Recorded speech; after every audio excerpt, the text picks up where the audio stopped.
ফেনীতে, কুমিল্লাতে, ব্রাহ্মণবাড়িয়া এবং চাঁদপুরের কিছু এলাকাতে, লক্ষ্মীপুরে, নোয়াখালীতে এবং চিটাগাংয়ের কিছু এলাকাতে যেভাবে বন্যা ছড়িয়ে পড়েছে এবং গতকাল থেকে আপনারা জানেন যে সিলেটের অনেক এলাকাও প্লাবিত হয়েছে।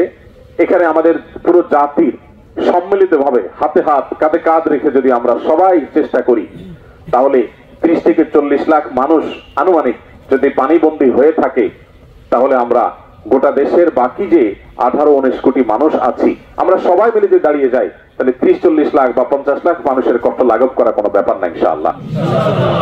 আপনারা যেভাবে কষ্ট করছেন, আমাদের আসুন্নাহ ফাউন্ডেশনের টিম রাত দিন তারা খাটছে, কষ্ট করছে, শুধু এই বন্যাতেই নয়, আপনারা জানেন যে কোনো দুর্যোগে আমরা চেষ্টা করি আমাদের সর্বোচ্চটুকু দেওয়ার। আমি আপনাদের কাছে একটা দোয়ার আহ্বান করি, সেটা হলো আপনারা সারা দেশের মানুষ আসুন্নাহ ফাউন্ডেশনকে যেরকম ভালোবাসা দিচ্ছেন, আপনাদের আস্থার কথা আপনারা জানান দিচ্ছেন, আপনাদের কাছে আমরা দোয়া চাই, আপনারা একটু আমাদের জন্য দোয়া করবেন।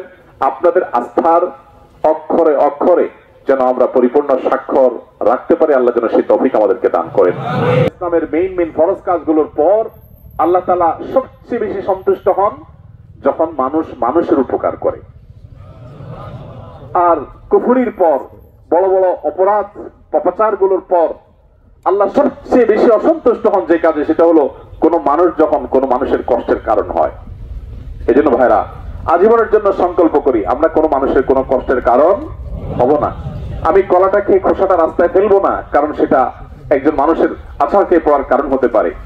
আমি ডাবটা খেয়ে ডাবের মালাটা যেখানে সেখানে ফেলে দিব না, কারণ সেখানে জমে থাকা পানি থেকে মশা হয়ে সেই মশা কাউকে কামড়ে অসুস্থ করতে পারে। সে অসুস্থ ব্যক্তি হয়তো আইসিইউতে গিয়ে মারাও যেতে পারে, আমি হয়তো জানিও না। আমি এমন ভাবে চলবো যে আমার আশপাশে কোনো মানুষ আমার দ্বারা কোনো কষ্ট যেন না পায়। আমি বিশেষ করে তরুণ বন্ধুদেরকে বলতে চাই, এখানে বেশিরভাগই আমাদের ছাত্র ভাইরা আছেন, তরুণরা আছেন, তারুণ্যের এই সময়টাকে নিয়ন্ত্রণ করা অনেক বেশি জরুরি। আমরা গায়ের জোরে কারোর প্রতি কোনো অবিচার করব না। আমরা হয়তো কয়েকজন মিলে একটা শক্তি অনুভব করি, এই শক্তিটা আমরা ভালো কাজে ব্যয় করব, আমরা কোনো মন্দ কাজে ব্যয় করব না ইনশাআল্লাহ। আল্লাহ তাআলা আমাদের সবাইকে সেই তৌফিক দান করুন। প্রিয় ভাইরা আমার, ফেনীতে, কুমিল্লাতে, ব্রাহ্মণবাড়িয়া এবং চাঁদপুরের কিছু এলাকাতে, লক্ষ্মীপুরে, নোয়াখালীতে এবং চিটাগাংয়ের কিছু এলাকাতে যেভাবে বন্যা ছড়িয়ে পড়েছে এবং গতকাল থেকে আপনারা জানেন যে সিলেটের অনেক এলাকাও প্লাবিত হয়েছে। এখানে আমাদের পুরো জাতির সম্মিলিতভাবে হাতে হাত কাঁধে কাঁধ রেখে যদি আমরা সবাই চেষ্টা করি, তাহলে 30 থেকে 40 লাখ মানুষ আনুমানিক যদি পানিবন্দী হয়ে থাকে, তাহলে আমরা গোটা দেশের বাকি যে 18-19 কোটি মানুষ আছি, আমরা সবাই মিলে যদি দাঁড়িয়ে যাই, তাহলে 30-40 লাখ বা 50 লাখ মানুষের কষ্ট লাঘব করা কোনো ব্যাপার না ইনশাআল্লাহ। আপনারা যেভাবে কষ্ট করছেন, আমাদের আসুন্নাহ ফাউন্ডেশনের টিম রাত দিন তারা খাটছে, কষ্ট করছে, শুধু এই বন্যাতেই নয়, আপনারা জানেন যে কোনো দুর্যোগে আমরা চেষ্টা করি আমাদের সর্বোচ্চটুকু দেওয়ার। আমি আপনাদের কাছে একটা দোয়ার আহ্বান করি, সেটা হলো আপনারা সারা দেশের মানুষ আসুন্নাহ ফাউন্ডেশনকে যেরকম ভালোবাসা দিচ্ছেন, আপনাদের আস্থার কথা আপনারা জানান দিচ্ছেন, আপনাদের কাছে আমরা দোয়া চাই, আপনারা একটু আমাদের জন্য দোয়া করবেন। আপনাদের আস্থার অক্ষরে অক্ষরে যেন আমরা পরিপূর্ণ স্বাক্ষর রাখতে পারি, আল্লাহ যেন সেই তৌফিক আমাদেরকে দান করেন। আমরা যেন আপনাদের আস্থার মূল্য দিতে পারি, আমরা যেন প্রতিটা চাল, প্রতিটা ডাল, প্রতিটা টাকা, প্রতিটা পয়সাকে যথাযথভাবে ব্যয় করতে পারি। আপনাদেরকে আশ্বস্ত করার জন্য জানিয়ে রাখি, আসুন্নাহ ফাউন্ডেশন মানুষের দানের প্রতিটা টাকাকে খরচ করবার আগে বারবার হিসেব করে। আমরা ত্রাণ দিতে গিয়েছিলাম আজ থেকে আরো 4-5 বছর আগে বন্যায় উত্তরবঙ্গে।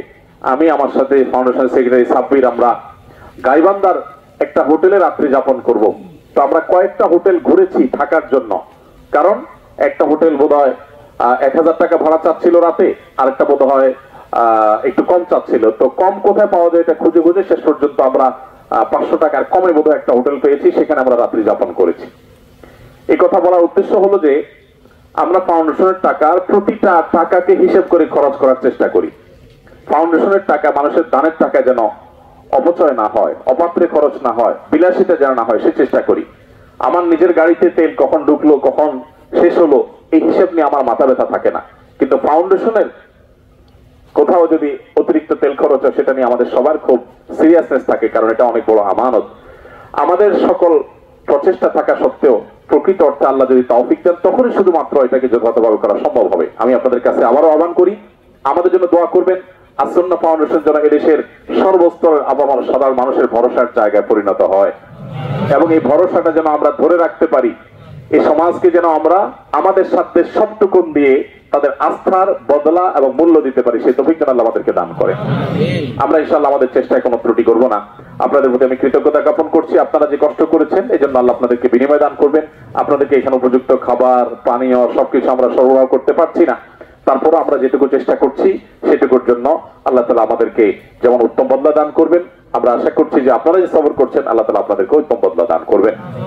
আমি আর দীর্ঘায়িত করছি না। সালাতের পর আমরা আবার ইনশাআল্লাহ প্যাকেজিং এর কাজ শুরু করব এবং আজকের পর আবার যখন আমাদের কাজ শুরু হবে, হয়তো আগামীকাল বিরতি হতে পারে। কি পরিকল্পনা থাকবে? কালকে চলবো আমরা? আচ্ছা, কালকে যদি আমাদের কাজ হয় আপনারা আসবেন ইনশাআল্লাহ? কিন্তু আমাদের প্রয়োজনীয় মানুষ যেন আসে, আননেসেসারি যেন অতিরিক্ত মানুষ না আসে, কারণ কাজের চাইতে যদি অতিরিক্ত মানুষের আড্ডা হয়ে যায় তাহলে তো কাজে ডিস্টার্ব হয়। সেজন্য আমরা এটাকে আর একটু অর্গানাইজ ওয়েতে কিভাবে করা যায় সেই পলিসি বের করব। আফতাবনগরে ইনশাআল্লাহ রিপোর্টিং হবে আমাদের ফাউন্ডেশন কার্যালয়, সেখান থেকে প্রয়োজন মাফিক এখানে আসবো ইনশাআল্লাহ বিসমিল্লাহ। তো আমাদের যেই স্কেলে কাজের চিন্তা আমরা করছি তাতে আগামীকাল আগামী পরশু টানা ইনশাআল্লাহ কাজ চলতে থাকবে। কারণ আমাদের প্রথম 500 টন মালামাল আমরা কিনেছি, অর্থাৎ পেমেন্ট হয়ে গেছে, চেক টেক ইস্যু হয়ে গেছে, মাল অর্ডার দেওয়া হয়ে গেছে, সেগুলো বাই সিরিয়াল আসছে। আরো 200 টন মাল যোগ হয়েছে আলহামদুলিল্লাহ, অর্থাৎ সর্বসাকুল্যে এখন 700 টনে আমরা পৌঁছেছি এবং এটি আরো বৃদ্ধি হবে, হয়তো 1000 বা 1500 টনে আমরা ইনশাআল্লাহ পৌঁছাবো। এবং আল্লাহ যদি আমাদেরকে তৌফিক দান করেন, আমরা দ্বিতীয় ধাপে গিয়ে, প্রথম ধাপে আমরা শুকনো খাবার, চিড়া, চিনি, খেজুর, তারপর লবণ, এগুলো মানুষকে দিচ্ছি যাতে প্রাথমিক যে ধাক্কাটা সেটা সামাল দিতে পারে। এরপর ইনশাআল্লাহ চাল ডাল এগুলো মিলিয়ে আমরা দেব। তারপরে আমরা শুধু 25 কেজি করে চাল এক একটা পরিবারকে দেওয়ার চেষ্টা করব, যাতে করে তারা ঘর বাড়িতে যাওয়ার পরেও তাদের যেহেতু সবকিছু অপ্রস্তুত থাকবে 10-15 দিন যেন চলতে পারেন। এরপর ইনশাআল্লাহ যারা গৃহহীন হয়ে গেছেন, দুস্থ, তাদের মধ্যে আমরা পরিকল্পনা করছি, এখন আমাদের কাছে পর্যাপ্ত ফান্ড না থাকলেও পরিকল্পনা করছি যে ইনশাআল্লাহ 4000 মানুষকে আমরা ঘর নির্মাণ করার জন্য সহায়তা করবো ইনশাআল্লাহ। তাদেরকে ঋণ এবং নগদ অর্থ সহায়তা দিব। আসুন্নাহ ফাউন্ডেশন কখনো টাকা আসার পর কাজ করে না। আপনারা জানেন প্রত্যেকটা দুর্যোগে টাকা আসলো কি আসলো এটা আমরা দেখি না, আমরা করে দেন। এবং আপনাদেরকে আরো জানিয়ে রাখি, আসুন্নাহ ফাউন্ডেশনের যে কাজ আপনারা দেখেন এগুলো সব দেশের সাধারণ মানুষের টাকা। 10 টাকা, 20 টাকা, 5 টাকা, 1 টাকা পর্যন্ত মোবাইল ব্যাংকিং এর মাধ্যমে অনেকে আমাদেরকে সহায়তা করে থাকে। এখানে কোনো শিল্প প্রতিষ্ঠানের টাকা নেই। আমি বহুবার বলেছি, অনেক দিন থেকে বলছি, কোন শিল্প প্রতিষ্ঠানের, কোন ব্যবসায়ীর একক কোনো টাকা আমাদের কোন প্রজেক্ট পরিচালিত হয় না। আমরা আপনার সাধারণ মানুষকে সাথে নিয়ে চলি, আপনাদের সবার সর্বাত্মক সহায়তা থাকে, এটা আমাদের অনেক বড় একটা আনন্দের বিষয়।